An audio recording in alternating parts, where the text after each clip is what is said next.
আজকে যে খাবারটা রান্না করব সেটা হচ্ছে আমার এবং বাচ্চাদের খুবই প্রিয় একটি খাবার। এই খাবারটা মানে আমরা পেলে আর কিছুই আমাদের প্রয়োজন নাই, এরকম একটি খাবার। আজকে আমি সয়া রান্না করব, সয়া মাঞ্চুরিয়ান করব। তো সেটার জন্য আমি প্রথমে সয়া সিদ্ধ করে নিচ্ছি। এখানে হচ্ছে ফুটন্ত পানিতে আমি সয়াগুলো দিয়ে দিব। আমি যতটুকু আর কি রান্না করব ঠিক ততটুকুই নিলাম।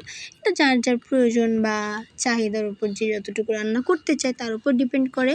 তো যাই হোক, আমি এখানে সয়াগুলো আগে সিদ্ধ করে নিলাম। সিদ্ধ করার পর আমি হালকা করে ধুয়ে নিয়েছি।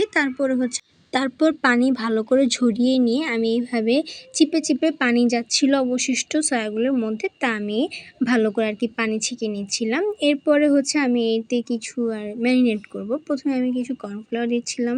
এখানে আমি মাঞ্চুরিয়ান রান্না করবো, যেহেতু সয়াটা একটু সফট হয় তাই আমি ভাবলাম এখানে একটু মাঞ্চুরিয়ান মানে কর্নফ্লাওয়ারটা ইউজ করি। তো কর্নফ্লাওয়ার দিলাম, একটু আদা রসুন বাটা দিলাম, লবণ দিলাম। তারপর আমি এটা ভালো করে মেখে নিলাম। এটা মেখে নিয়ে আমি জাস্ট আমার ম্যারিনেটের জন্য এটা তৈরি, এটা আর কিছু আমি দিব না। তো কিছুক্ষণ রেখে দিলাম। এরপর আমি একটা প্যান গরম করে তার মধ্যে কিছু তেল দিলাম। তেলটা এখানে আরও দিলে আরও লাগবে, কিন্তু আমি একটু কম দিলাম, কারণ হচ্ছে আমি একটু স্বাস্থ্য সচেতন কিনা তাই। যাই হোক, আমি তো অল্প তেলেই ভাজা শুরু করে দিলাম। এটা আমি ব্রাউন ব্রাউন করে ভেজে নিব। এটা কিন্তু এভাবে খেতেই মজা লাগে। এই যে আমি ব্রাউন করে ভেজে নিচ্ছি না, এটা খেতে পুরো আমার কাছে চিকেনের মতো লাগে, এটা এতটাই মজা লাগে। তো যাই হোক, এখানে আমার অর্ধেক সাবার হয়ে গিয়েছিল এই ভাজাটার পর, কারণ এটা এতটাই মজা হয়েছিল। তো তারপরে আমি সবগুলো ভাজা কমপ্লিট করে এখানে আমি ছোট ছোট করে রসুন কিমা যেটাকে বলে সেরকমটা করে নিয়েছিলাম। তারপর হচ্ছে পেঁয়াজ আমি কিউব করে কেটে নিয়েছি, সেটা দিলাম। এই যে আমার সয়া ভাজা। তারপর হচ্ছে আমার কিছু সবজি, এখানে আমি 3 রকমের ক্যাপসিকাম এবং গাজরের টুকরা নিয়েছি। এখানে আমি আমার সয়া মাঞ্চুরিয়ানটা একটু কালারফুল দেখানোর জন্য এরকম কালারফুল সবজি ব্যবহার করলাম।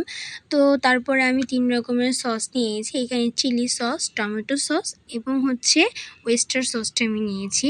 এখানে যদি অন্যান্য সসটাও কেউ ব্যবহার করতে চান তাহলে অবশ্যই ব্যবহার করতে পারেন, অপশনাল।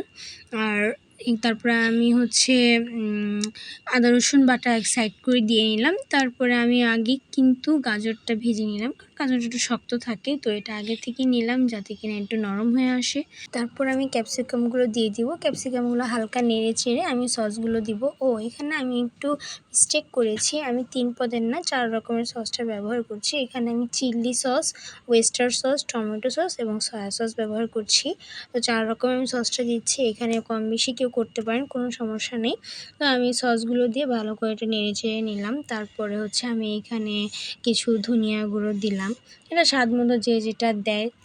গরম মশলাও দিব সামান্য।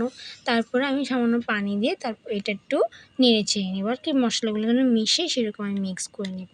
তারপর যখন আমার পানির কাজ শেষ, মানে পানিটা শুকিয়ে আসবে, এরপরে আমি জিরা এবং গোলমরিচ একসাথে গুঁড়ো করে, জিরাটা অবশ্যই আমি ভেজে নিব, জিরা ভেজে এবং গোলমরিচটা একসাথে আমি গুঁড়ো করে তারপর এর উপর ছড়িয়ে দিব এবং ভালো করে নাড়াচাড়া করে নেব।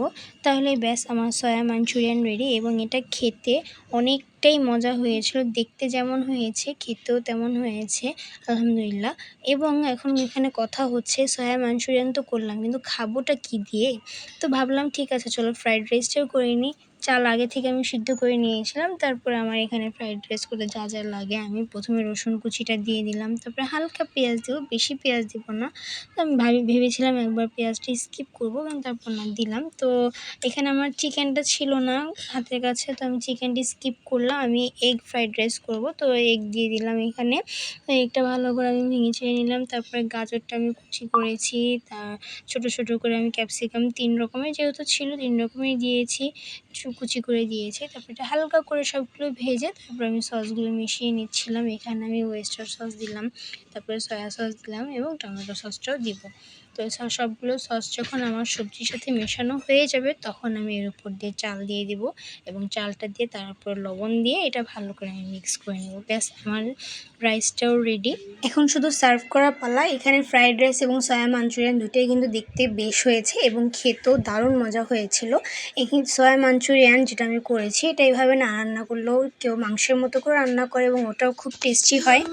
মাংস ছাড়াই মাংসের একটা স্বাদ পাওয়া যায়। তো এটা আমি পরবর্তী অন্য একটি ভিডিওতে নিয়ে আসবো সয়া রেসিপি। ততদিন সবাই ভালো থাকবেন, সুস্থ থাকবেন। আল্লাহ হাফেজ।